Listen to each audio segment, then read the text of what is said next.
जी, चले हम स्टार्ट करते हैं। आज का हमारा जो लेक्चर है माउंटेन रेंजेस का, ये पार्ट 2 है। हमने कल जो किया था वो हमने किया था हिमालय माउंटेन रेंज की थी। इसके अलावा कराक्रम की थी। ये दो हमने कल कंप्लीट की थी। मैं इसका एक जनरल सा आइडिया आपको दे देता हूँ, कंसेप्ट, ताकि आपकी रिवीजन हो जाए कि माउंटेन रेंजेस जो है, वैसे पाकिस्तान के अंदर 5 से 7 रेंजेस हैं।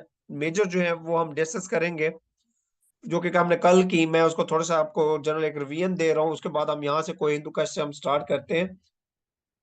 हमने पहले कराकरम रेंज को देखा। ये पाकिस्तान के नॉर्थ में है और चाइना तक फैली हुई है।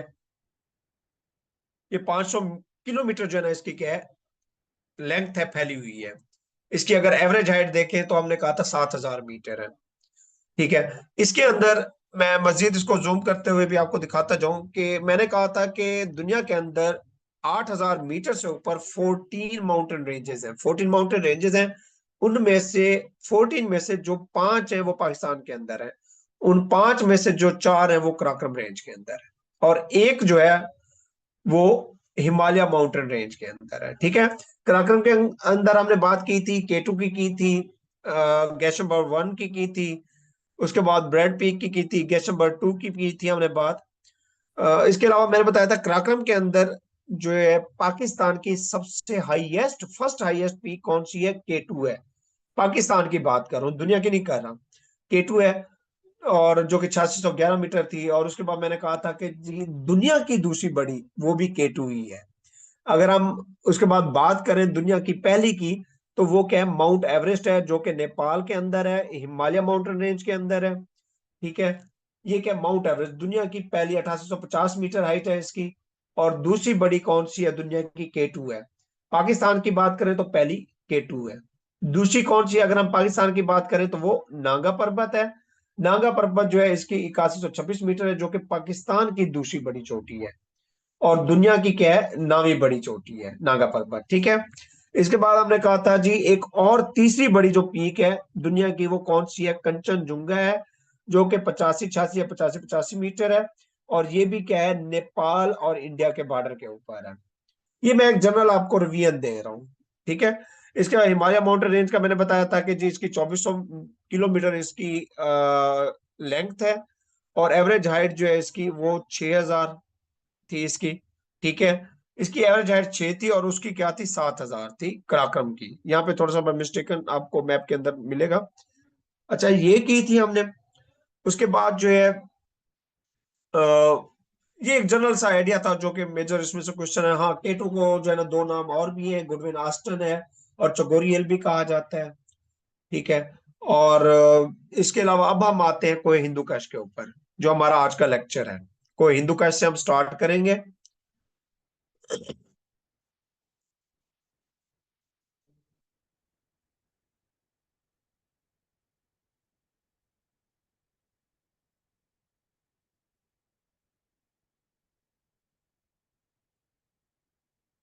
हाँ जी, कोई हिंदू कश की बात करेंगे। तो यहां से जो है ना, ये कोई हिंदू कश है ऐसे। ये वाली सारी ये कोई हिंदू कश है। तो कोई हिंदू कश जो है, आज हम इस रेंज की बात करते हैं। ये पाकिस्तान के नॉर्थ से शुरू होती है, नॉर्थ वेस्ट, और ये अफगानिस्तान के अंदर निकल जाती है। ये इसकी रेंज की जो लंबाई है अप्रोक्सीमेटली कितना है, 800 किलोमीटर है। कोई हिंदू कश की जो रेंज है वो कितने किलोमीटर है, 800 किलोमीटर है। और 240 किलोमीटर जो है ना ये वाइड है। लंबाई 800 किलोमीटर, 240 किलोमीटर के चौड़ी है ये। और ये सेंट्रल और साउथ एशिया के अंदर जो है फैली हुई है, यानी कि अफगानिस्तान निकल जाती है ऊपर से जो है, ताजिकिस्तान हो गया। ठीक है। और ये साउथ एशिया हो गया, इसके अंदर जो है ना ये फैली हुई है। ये नॉर्थ और south west of the Pakistan, मैंने अभी बात की, नॉर्थ और साउथ वेस्ट के अंदर जो है ना ये फैली हुई है। अच्छा, वो पूछता है कि हाईएस्ट पीक कौन सी है, कोहे हिंदू कश की हाईएस्ट पीक कौन सी है। तुर्चमीर। तुर्चमीर जो है ना, ये क्या हाईएस्ट पीक है किसकी, कोई हिंदू कश रेंज की। या वो पूछता है कि तुर्चमीर कौन सी रेंज की जो है वो हाईएस्ट पीक है, कोई हिंदू कश की है। ये कहाँ पे है, चित्राल डिस्ट्रिक्ट के अंदर है। जिला चित्राल में है, केपीके के अंदर।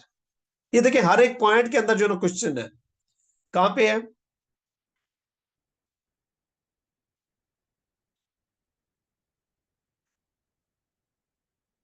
जी एक मिनट। इसके अंदर है जी, ये चित्राल डिस्ट्रिक्ट के अंदर है, केपीके के अंदर है। ये क्वेश्चन पूछे जाते हैं। इसकी हाइट कितनी है तुर्चमीर की? 76-90 मीटर इसकी हाइट है। हाईएस्ट पीक किसकी है? कोई हिंदू कश रेंज की है। अगर एवरेज हाइट की बात करें तो एवरेज हाइट जो है इस पूरी रेंज की वो 4500 मीटर है। एवरेज हाइट भी समटाइम पूछ लेते हैं यहां से। इसकी फिर आगे सब रेंजेस हैं, वो हम देखेंगे। इससे पहले कुछ देख लीजिएगा। यहां से ये देखिएगा जागलोट क्या है। जागलोट जो है बेसिकली ये वो पॉइंट है जहां पर ये तीनों रेंजेस मिलती हैं। अगर मैं आपको पिछली स्लाइड्स के अंदर दिखाऊं तो ये पॉइंट जो है ना, ये क्या है? जागलोट है। ये देखिए यहाँ पे क्या आ गई? ये आ रही है हिमालय। ये कौन सी है? कराक्रम। ये कौन सी है? कोई हिंदू कश। तो ये सारी मिल रही है, इस कहा जाता है, इसको कहा जाता है जागलोट। तो वो क्वेश्चन पूछता है कि दुनिया की ये जो, या एशिया की जो तीन बड़ी पीक्स हैं, माउंटेन रेंजेस हैं, हिमालय, कराक्रम और हिंदू कश, ये किस मकाम के ऊपर मिलती है? जागलोट के मकाम पर मिलती है। ये क्वेश्चन पूछा जाता है पेपर में। ये देखिए ये जागलोट का मकाम है, ये वाली जगह। ये जागलोट जंक्शन इसको कहा जाता है। यहां से ये वाला हिस्सा जो है, ये कराक्रम आ रही है, इधर से हिमालय आ रही है और इधर से हिंदू कश है। तो ये जगह क्या है? ये जागलोट कहलाती है। जागलोट कहाँ पे है? गिलगित बल्तिस्तान के अंदर है। वखान कॉरिडोर आप पढ़ चुके हैं। मैं इसको मजीद भी बताता चलूं। वखान कॉरिडोर आपने पढ़ा है पहले? मजीद थोड़ा सा बता देता हूँ। मैंने पता है कि पाकिस्तान और, ये पाकिस्तान हो गया, इधर ताजिकिस्तान हो गया। पाकिस्तान और ताजिकिस्तान के दरमियान एक ये पट्टी है, कॉरिडोर है, जिसको वखान कॉरिडोर कहा जाता है। ये बेसिकली अफगानिस्तान का हिस्सा है। ये अफगानिस्तान का हिस्सा है वखान कॉरिडोर। ठीक है, लेंथ है 200 से, मैंने कहा था ये 350 जो है ना किलोमीटर इसकी क्या लेंथ है। और ये 16 से 64 किलोमीटर क्या है इसकी ये विड्थ है। कहीं पे कम है, कहीं पे ज्यादा है।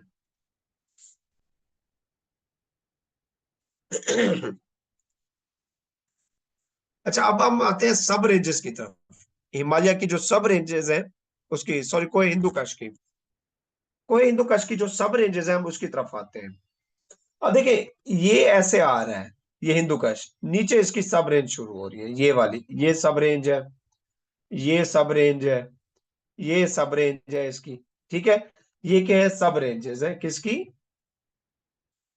कोई हिंदू कश की। सब रेंजेस से मुराद क्या है? इसकी एक्सटेंशन मेन जो है वो कोई हिंदू कश है। नीचे जो है पहाड़ी कुछ सिलसिला जो इसके साथ अटैच है, आगे लिंक्ड है, वो क्या कहलाती है? इसकी सब रेंजेस कहलाती है। सबसे पहले देखते हैं कोहे सफेद को। कोहे सफेद को बेसिकली क्या कहा जाता है? स्पिनगढ़ भी कहा जाता है, स्पिनगढ़ कहा जाता है। इसकी वाला, ये कोहे सफेद है सारा सिलसिला। इसकी जो एवरेज हाइट है इस पूरे सिलसिले की वो 3000 मीटर है। कितना है? 3000 मीटर। दोबारा देख लीजिएगा, कोहे सफेद को क्या कहा जाता है? स्पिनगढ़ कहा जाता है। इसका दूसरा नाम क्या है? स्पिनगढ़ है। इसकी एवरेज हाइट स्पिनगढ़ की कितनी है? 3000 मीटर है। अगर हम इसकी हाईएस्ट पीक की बात करें तो इसकी हाईएस्ट पीक कौन सी है? सिकराम है। सिकराम इसकी क्या है? सिकराम इसकी हाईएस्ट पीक है, जिसकी हाइट कितनी है इस चोटी की? 4761 मीटर।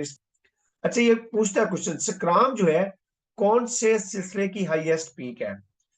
वो एग्जैक्ट ऑप्शन इसका क्या है? कोहे सफेद। अगर कोहे सफेद नहीं दे रहा, वो दे देता है कोई हिंदू कश, तो फिर कोई हिंदू कश ठीक होगा। ठीक है, ये क्वेश्चन चेंज करके भेज जो है पूछता है। अच्छा, ये कहाँ पे है? ये पाक अफगान जो बॉर्डर है वहां पर है। वो पूछता था पाक अफगान के बॉर्डर के ऊपर जो पीक है वो कौन सी है? सकराम है। इसी पे यही आसपास ही है, इस बॉर्डर के काबुल रिवर के साउथ में और खैबर पास के करीब है। अच्छा, इसके अलावा जो है वो पूछता है एजेंसीज, ये पे, ये एरिया है सारा, यहाँ पे एजेंसी है। एजेंसी, खुरम एजेंसी हो गया, ये पासेस के अंदर आप देखेंगे Khurram agency, Bajaur agency, north and the south Waziristan, ये किस जो है माउंटेन रेंजेस के अंदर आती है? ये बेसिकली कोहे सफेद के अंदर आती है। ये जितनी भी मैंने एजेंसी बताई है, Khurram agency, Bajaur agency, north and south Waziristan हो गया, ये इसी कोहे सफेद के अंदर है। अगर वो कोहे सफेद नहीं देगा तो वो पूछेगा कि वो क्या देगा, वो कोहे हिंदू कश देगा। ये मुझे बताइएगा, ये दो स्लाइड्स आपको क्लियर है?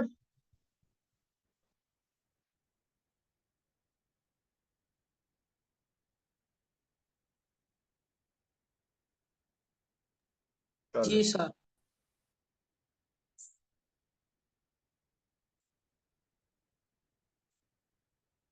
अच्छा, दूसरी कौन सी है? कोहे सुलेमान। ये सिलसिला ये कोहे सुलेमान का है। ये कौन सा है? कोहे सुलेमान है ये सिलसिला, ठीक है, कोहे सुलेमान। अब हम इसको देखते हैं।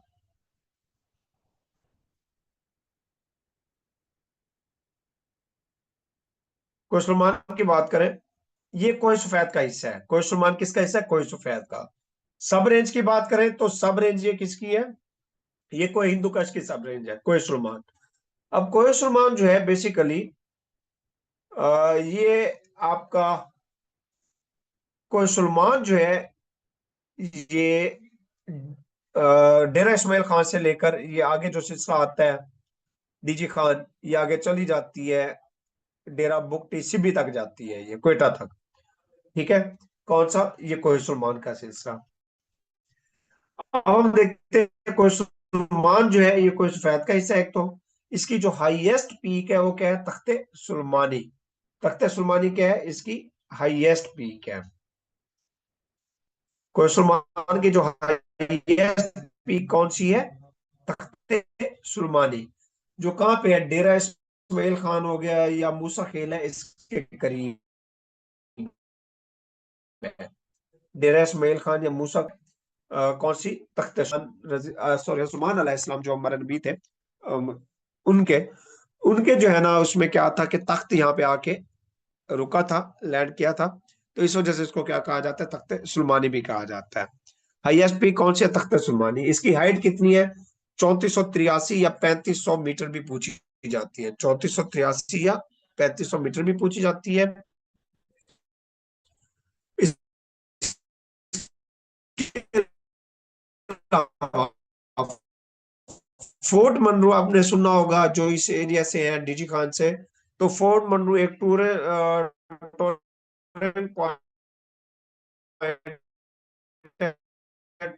टूरिस्टिंग पॉइंट है। यहाँ पे जनूबी पंजाब का डीजी खान से ऊपर आप चले जाएं, सखी सरवर है, वहां से आगे ये जो पहाड़ी सिलसिला है सारा, ये क्या है? बेसिकली फोर्ट मनरू कहलाता है। तो फोर्ट मनरू भी कोहे सुलेमान रेंज के अंदर है। कहाँ पे है? कोहे सुलेमान रेंज में है, डीजी खान पंजाब के एरिया में आता है। हिस्सा है कोई हिंदू कश का। और तो क्या कहा जाता है? सेंट्रल माउंटेन रेंज भी कहा जाता है टोबा काकड़ को। ये कोयटा हो गया, ये बलूचिस्तान का एरिया, चमन इस साइड पे जो नहीं, ये क्या है? टोबा काकड़ रेंज है ये सारी। अच्छा, उसके बाद आइएगा यहाँ पे।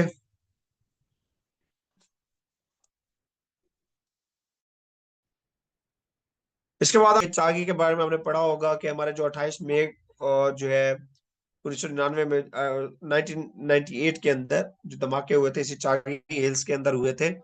ये चागी डिस्ट्रिक्ट के अंदर है। चागी रेंज जो है ये चागी डिस्ट्रिक्ट के अंदर, पूरा इसी के अंदर है, चागी रेंज के अंदर। इसकी जो हाईएस्ट पॉइंट है वो रास्को हिल है। इसका हाईएस्ट पॉइंट क्या है? रास्को हिल, जिसकी हाइट कितनी है? 3000 से या 3010 मीटर इसकी क्या है? हाइट है इस हिल की। और पाकिस्तान ने जो अपने मिसाइल टेस्ट किए थे वो इसी, वो पूछता है क्वेश्चन, किसके अंदर किए थे? रास्को हिल के अंदर ही किए थे। यही चागी हिल वाला है। अक्सर वो रास्को हिल के नाम से भी पूछता है, या रास्को या चागी रेंज का भी पूछते हैं। रास्को के अंदर किए थे। कितने मिसाइल अटैक किए थे पाकिस्तान ने? 11 मिसाइल्स का जो है टेस्ट किया था, 11 मिसाइल का। 5 मिसाइल किए थे 28 मई को, और 6 किए थे 30 मई को। वैसे 28 मई का पेपर में पूछा जाता है, ठीक है। 5 मिसाइल किए थे 28 मई को 1998 को, और 6 मिसाइल किए थे 30 मई 1998 को किए थे।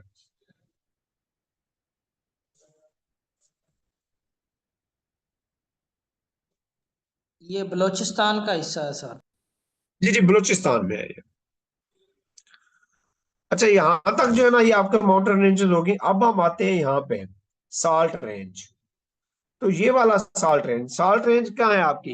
ये जो कलर कहार वाला है, जब आप इस्लामाबाद जाते हैं तो कलर कहार, ये पिंडी, ये सारी क्या है? ये साल्ट रेंज है। जेहलम हो गया, चकवाल हो गया, ये सारा क्या है? साल्ट रेंज है। उधर से मियावाली तक जाता है ये साल्ट रेंज जो है। ये पहला हुआ है जेहलम डिस्ट्रिक्ट के अंदर, चकवाल और खुशाब डिस्ट्रिक्ट में। जेहलम, चकवाल और खुशाब डिस्ट्रिक्ट के अंदर तक जो है ना ये फैला हुआ है। इसकी जो हाईएस्ट पीक है वो केसर है। इसकी हाईएस्ट पीक का है केसर, जिसकी हाइट कितनी है? 1552 मीटर है। और इसके अलावा खेवड़ा जो है वो भी इसी, खेवड़ा माइंस जिसको कहा जाता है, नमक की कान, खेवड़ा साल्ट माइंस दुनिया की दूसरी लार्जेस्ट माइंस है, वो भी इसी साल्ट रेंज के अंदर पाई जाती है। इसके अलावा कुछ और इंपॉर्टेंट पॉइंट है, पूछता क्वेश्चन, लेक कलर कार कहाँ पे है? इसी साल्ट रेंज के अंदर है। इसके अलावा कटास राज मंदिर, वो भी इसी साल्ट रेंज में है। रोहतास फोर्ट, जेहलम, वो भी इसी साल्ट रेंज के अंदर है। और ये पाकिस्तान का सबसे बड़ा फोर्ट कौन सा है? रोहतास फोर्ट है। बल्कि रोहतास नहीं है, वो सिंध के अंदर है। अच्छा, ये जो है रोहतास फोर्ट का पूछता है कि कहाँ पे है? जेहलम के अंदर है। इसके अलावा रानीकोट, बिल्कुल एग्जैक्टली रानीकोट है। इसके अलावा पूछता है, इसको क्या कहा जाता है? इसको भी सेंट्रल माउंटेन रेंज कहा जाता है। ये भी क्या कहलाती है? Central mountain. ये क्वेश्चन पूछते हैं सेंट्रल माउंटेन रेंज। कोहे सुलेमान जो है ये भी सेंट्रल माउंटेन रेंज है, फोर्ट। कोहे सुलेमान भी सेंट्रल माउंटेन रेंज है आपकी। इसके अलावा जो ये साल्ट रेंज है ये भी सेंट्रल माउंटेन रेंज है, और जो कीर्थर रेंज है ये भी सेंट्रल माउंटेन रेंज है। ये देखिए, ये सेंट्रल माउंटेन रेंज है। क्वेश्चन पूछता है वो सेंट्रल माउंटेन रेंजेस कौन सी है? ये 3 है।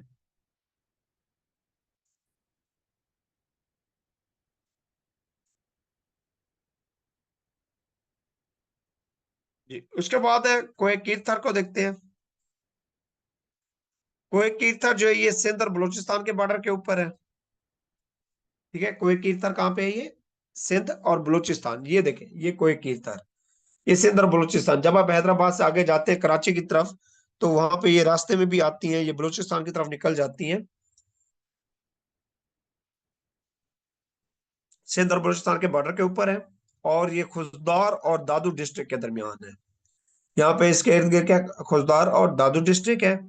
इसके अलावा इसकी जो हाईएस्ट पीक है वो पूछता है कोहे कीर्थर की जरदाख माउंट पीक है। क्या है? जरदाख पीक। इसकी हाईएस्ट पीक है कोहे कीर्थर की, जिसकी हाइट कितना है? 2110 या 2260 मीटर इसकी हाइट है। और जो एवरेज हाइट है इसकी वो 2000 मीटर है इस पूरे सिलसिले की। इसके अलावा देखिएगा पामीर नॉट।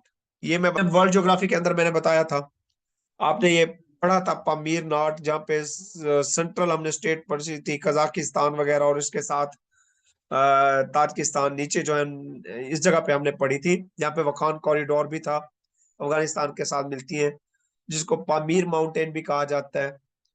ये इसको रूफ ऑफ द वर्ल्ड भी कहा जाता है। वो पूछता है question, roof of the world किसे कहते हैं? पामीर नॉट को कहते हैं। इस जगह के ऊपर क्या होता है बेसिकली?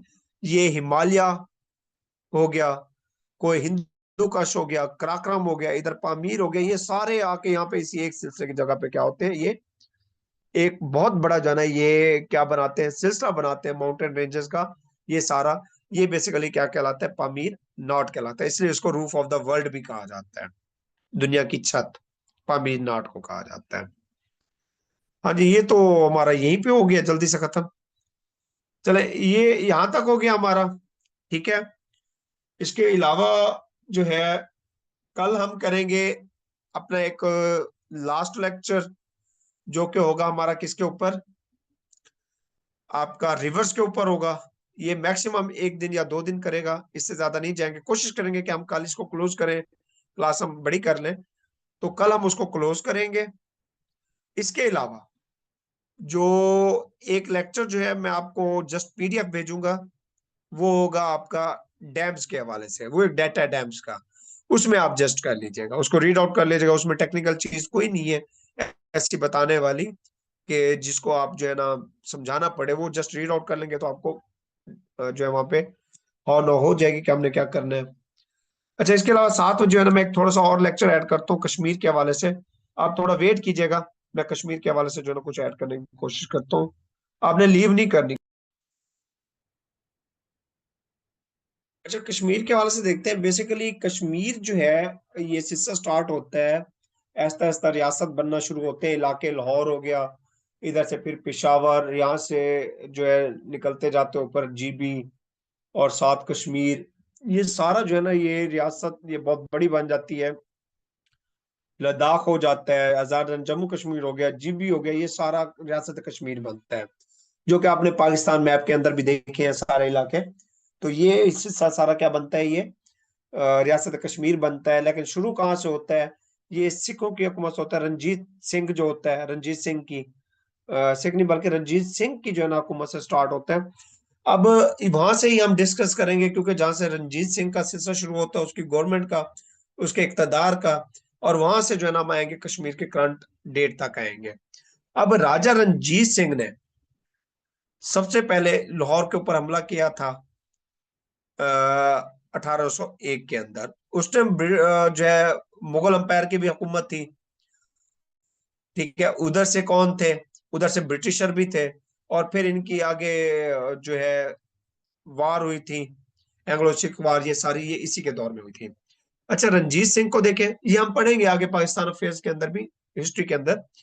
रंजीत सिंह क्या करता है जी, 1801 के अंदर वो क्या करता है, हमला करता है लाहौर के ऊपर, और सिख गवर्नमेंट की क्या रखता है, ये बुनियाद रखता है। सिख गवर्नमेंट की बुनियाद किसने रखी थी लाहौर के अंदर, ये राजा रंजीत सिंह ने रखी थी, और इसी को अपना क्या बनाता है, हेडक्वार्टर बनाता है। बेसिकली रंजीत सिंह कहाँ था, रंजीत सिंह जो है ये गोजरावाला का था। ये गोजरावाला का होता है, लाहौर पे हमला करता है, इसको कैप्चर करता है 1801 के अंदर। क्वेश्चन पूछा जाता है कि रंजीत सिंह ने लाहौर को कैप्चर कब किया था, 1801 में किया था। उसके बाद इसका एक बेटा था रंजीत सिंह का, जिसको क्या कहा जाता है, खड़क सिंह। आपने सुना होगा कि खड़क सिंह के खड़कने से खड़कती हैं खिड़कियां। ये बड़ा जो है जालिम किस्म का शख्स था, और इसका बड़ा खौफ था खड़क सिंह का। तो ये हमला करता है फिर मुल्तान के ऊपर। ये सारा रंजीत सिंह का दौर चल रहा है, ठीक है। ये इसका बेटा था, वो उधर लाहौर में बैठा होता है, इधर मुल्तान के ऊपर हमला करता है इसका बेटा, कौन सा, खड़क सिंह करता है। कब करता है, 1818 के अंदर। वो ये पूछा जाता है क्वेश्चन, जब खड़क सिंह ने या सिखों ने हमला किया मुल्तान के ऊपर, तो वहां पर किसकी हुकूमत थी, गवर्नर कौन था मुल्तान का, वो मुजफ्फर खान था बेसिकली। मुजफ्फर खान कौन था, मुजफ्फर खान ये आखिरी गवर्नर था इनका, मुल्तान का, ठीक है, मुगलों का। तो ये लास्ट गवर्नर था मुल्तान का। ये क्वेश्चन आता है कि मुल्तान का आखिरी गवर्नर कौन था, मुजफ्फर खान था। अब मुजफ्फर खान कौन था बेसिकली, मुजफ्फर खान ये मुजफ्फरगढ़ का था असल में। बेसिकली ये मुजफ्फरगढ़ का था, और मुजफ्फरगढ़ इसी के नाम के ऊपर है, मुजफ्फर खान के नाम के ऊपर है, ठीक है। मुजफ्फर खान सद्दोजाई ये मुजफ्फरगढ़ का था। तो ये मुल्तान का गवर्नर था, इसको ऊपर हमला किया जाता है, 1818 में मुल्तान को कैप्चर कर लिया जाता है। उसके अलावा फिर खड़क सिंह आगे बढ़ता है, मुल्तान भी आ गया, लाहौर भी आ गया, ये निकलता है आगे केपीके की साइड पे। तो पिशावर के ऊपर हमला करता है 1819 में। 1819 में पिशावर भी अपने कब्जे में ले लेते हैं, ये सारा ये अपने कब्जे में ले लेते हैं। उसके बाद इसका जर्नेल होता है किसका, रंजीत सिंह का, जिसको गुलाब सिंह कहा जाता है। गुलाब सिंह क्या था, जनरल था इसका, रंजीत सिंह का। और ये फिर कश्मीर वैली के ऊपर हमला करता है 1822 में। ये आगे बढ़ रहे हैं, ये पिशावर से इधर निकल जाता है कश्मीर की तरफ। तो कश्मीर के ऊपर जो है ना ये हमला करते हैं, और गुलाब सिंह जो है ना कश्मीर 1822 में अपने कब्जे में कर लेता है। बेसिकली किसके कब्जे में है ये रंजीत सिंह के, सिख गवर्नमेंट के। अभी ये गुलाब सिंह के पास नहीं आया, गुलाब सिंह के बाद बाद में जाएगा। हमला उसने की है, कैप्चर्ड उसने की है, लेकिन हुकूमत किसकी है, रंजीत सिंह की है। उसके बाद ये फिर गवर्नर बन जाता है गुलाब सिंह कश्मीर का, और कश्मीर जो है ये सिख गवर्नमेंट का हिस्सा बन जाता है 1822 के अंदर। उसके बाद जो है गुलाब सिंह आगे बढ़ रहा है। अगर ये मैं आपको बताऊं तो यहाँ पे थोड़ा सा मैं मैप भी बना दूं, तो ये पाकिस्तान का जो है ना, ये मैप का कुछ हिस्सा है यहाँ पे। और ये ऐसे, ये जीबी है, ये कश्मीर हो गया, इधर जो है लद्दाख हो गया, ये लद्दाख है, ठीक है। ये जो है कश्मीर है, ठीक है, इधर जम्मू है, ये जीबी हो गया गिलगित बल्तिस्तान। तो ये सारा इलाका जो है ना, ये क्या करता है, ये अपने कब्जे में ले लेता है। कौन? गुलाब सिंह। इस तरह जो है ना, ये जम्मू गिलगित बल्तिस्तान लद्दाख, ये ऐसा ऐसा हमले करते करते 1840 तक ये सारा जो है ये अपने कब्जे में लगता है, और ये कश्मीर स्टेट की बुनियाद रखता है। ये उस वक्त की सबसे बड़ी, जिसको रियासत कश्मीर कहा जाता है, ये बहुत बड़ी स्टेट थी रियासत कश्मीर। और ये पूछता है कि कश्मीर के अंदर सबसे ज्यादा, रियासत कश्मीर के अंदर सबसे ज्यादा आबादी किसकी थी? मुसलमानों की थी। ये भी क्वेश्चन पेपर पूछा गया है कई बार। अच्छा, उसके बाद जो है 1840 तक ये कश्मीर सारा आ गया, रियासत कश्मीर बन गया। अब जो रणजीत सिंह था, 1801 से लेकर 1839 तक यही रहता है। इसकी डेथ होती है जॉन्डिस बीमारी से, और ये मर जाता है 1839 में। 1840 तक ये सारे कैप्चर्ड हो चुके होते हैं। उसके बाद जो है ना, सिख, एंग्लो सिख वार शुरू होती है, जिसके अंदर ऐसा ऐसा ये अपने कंट्रोल खोना शुरू कर देते हैं। फर्स्ट एंग्लो सिख वार ये आ गई। पहली एंग्लो सिख वार कब हुई थी? 1845 से 40 में, यानी कि 1845 में हुई थी। क्वेश्चन पूछता है कि कब हुई थी। बेसिकली 1845 और 46 का ड्यूरेशन है। अगर पूछ ले तो 1845 है। 1 ईयर वार थी। ब्रिटिश जीत जाते हैं, और वो सिखों के ऊपर क्या करते हैं, जी अब आप तो हमारे खिलाफ जंग लड़े थे, अब तो आप गए हार, अब हम क्या करेंगे, आपके ऊपर लगाएंगे टैक्स। तो टैक्स लगा देते हैं, ये भर नहीं सकते। कितना टैक्स लगाया था इनके ऊपर, सिख गवर्नमेंट के ऊपर? फाइन, जुर्माना लगा दिया था 1 करोड़ नानक। 1 करोड़ नानक, उस टाइम नानक शाही जो है ना यहाँ की करेंसी थी। 1 करोड़ नानक जो है ना, वो क्या किया जाता है, इसके ऊपर टैक्स लगाया जाता है, यानी कि फाइन, जुर्माना लगा दिया जाता है। अब ये फिर पे नहीं कर सकता।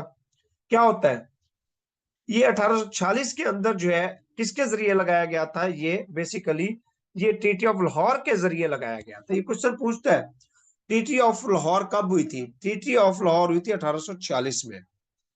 ट्रीटी ऑफ लाहौर 1846 में हुई थी।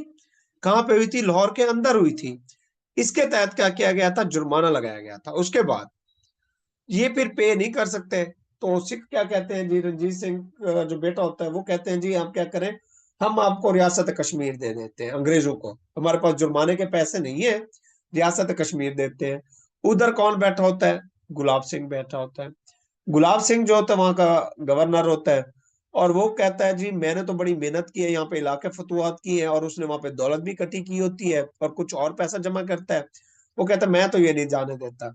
वो क्या करता है, सिख बेच चुके होते हैं, लेकिन गुलाब सिंह क्या करता है, ये 75 लाख नानक इकट्ठे करता है। कितना? 75 लाख रुपए भी कह सकते हैं इसको। वो पूछता है क्वेश्चन, कितने रुपए में खरीदी थी? 75 लाख रुपए में, या नानक में खरीदी थी, नानक शाही में।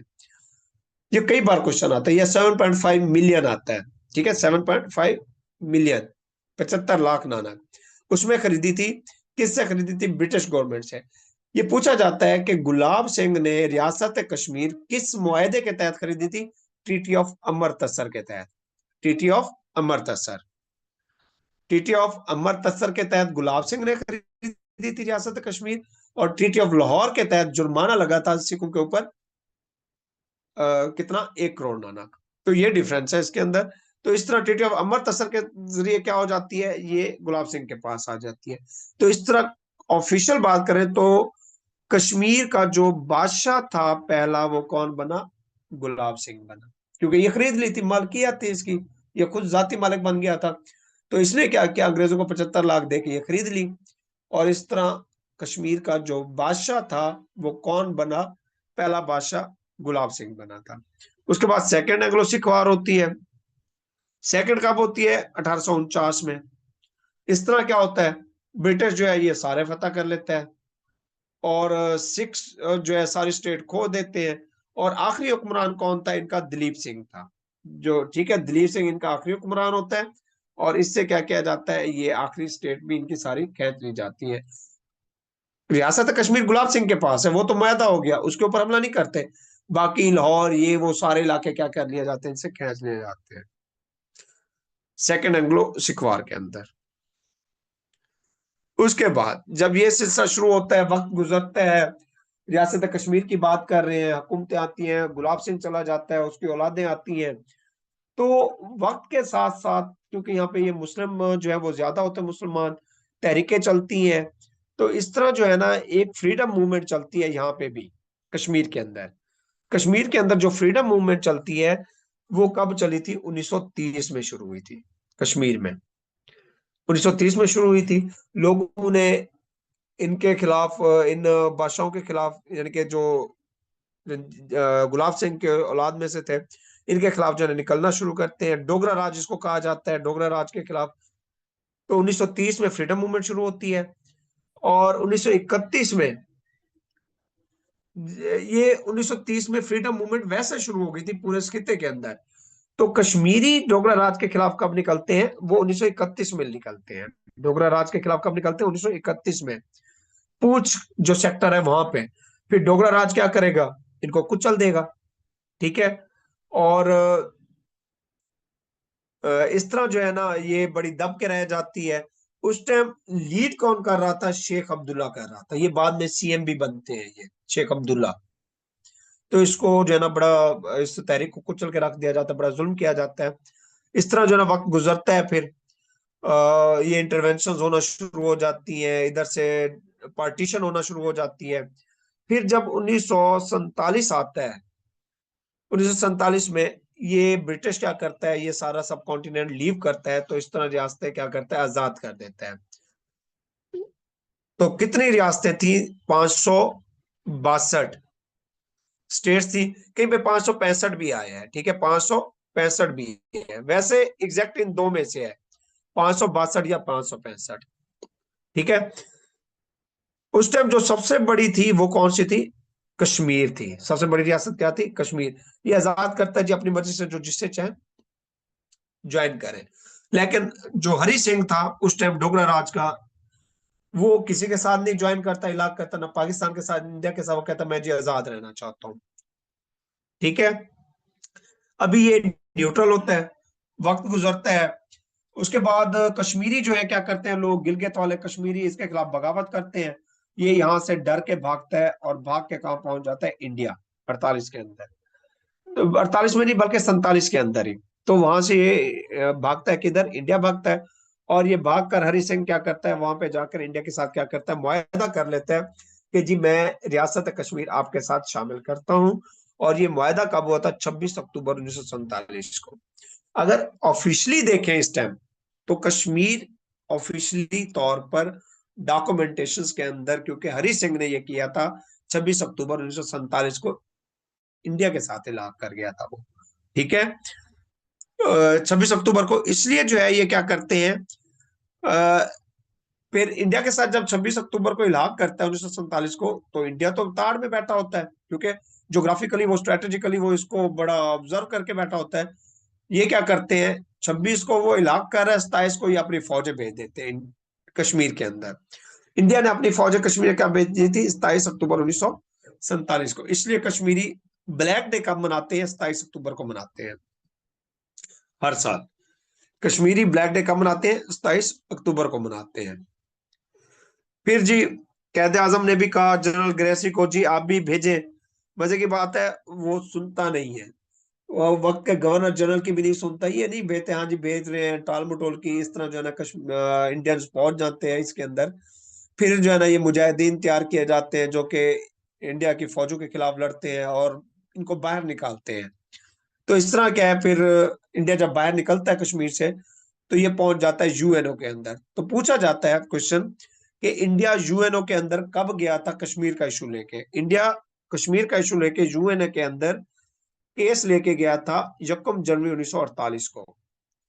और फिर 21 अप्रैल 1948 को क्या करता है, यूएनओ ऑर्डर करता है जी पाकिस्तान ये कश्मीर का इलाका छोड़े, हम इसको रिफरेंडम के जरिए जो है ना क्या करेंगे, सॉल्व करेंगे। लेकिन आज तक नहीं हुआ, सब ड्रामेबाजी थी। तो इस तरह कश्मीरी 27 अक्टूबर को ब्लैक डे मनाते हैं, और अभी तक कश्मीर जो है वो उन्हीं के ही स्टेटस में है।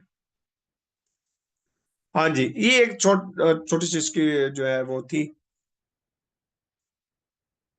हाँ जी, यहाँ तक क्लियर है।